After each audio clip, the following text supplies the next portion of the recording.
What's going on, everybody? This is your boy Half Deezy. Welcome back to another banger episode of Smile Mah Podcast. And today we're going to be talking about the legend himself, Kendrick Lamar. So for all of you who don't know, K-Dot pulled a fast one by dropping the GNX album earlier this week. Crazy thing, and probably not surprising, it's already breaking records. It's the first week of album sales, and he's already done equivalent to 342,000 units, 290,000 in streams, and then 33,000 in physical CDs, which is really damn good. And you got to remember, this is with zero promo. And I'm sure everybody's wondering how he did it, so let's break it down. All right, so let's talk numbers.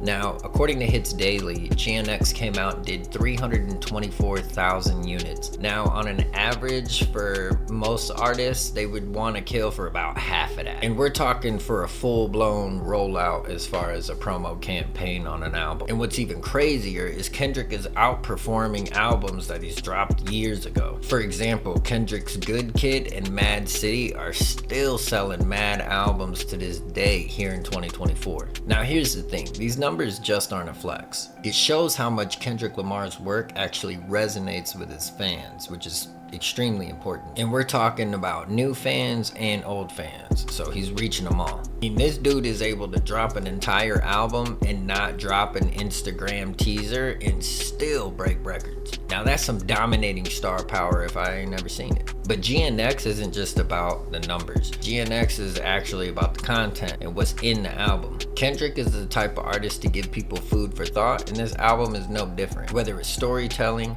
beats, or even an Ab-Soul shout out, K-Dot knows how to make an impact. Speaking of Ab-Soul, he recently hopped on IG Live to thank Mr. K-Dot himself. He said, and I quote, "I guarantee he didn't study me as much as I studied him." Ab-Soul even called himself the GOAT. I don't know what that acronym means, but now I'm not taking sides, but it's dope to see the mutual respect between these two GOATs. But what do y'all think? Is Kendrick the GOAT, or is Ab-Soul on to something? Now let's look at GNX from a cultural angle. Kendrick didn't just drop an album, he dropped a moment. The album's already got people talking, debating about the lyrics, and feeling hyped for what's next. And speaking of what's next, we've got the Super Bowl halftime show coming up for Kendrick, and you already know he's gonna be blowing the roof off of this one. I'm calling it now. GNX is about to be riding the waves for a couple months, if not years. But here's my question. Do you think GNX will stand the time of Good Kid and Mad City? Let me know in the comments below. Alright y'all, so that's it for today's Smile Mah Podcast. As we mentioned before, Kendrick Lamar did it again. Another masterpiece and another milestone. Make sure you hit that like button, share this with your squad, and subscribe for more hip hop breakdowns. And as always, stay smiling because the grind don't stop. Deuces.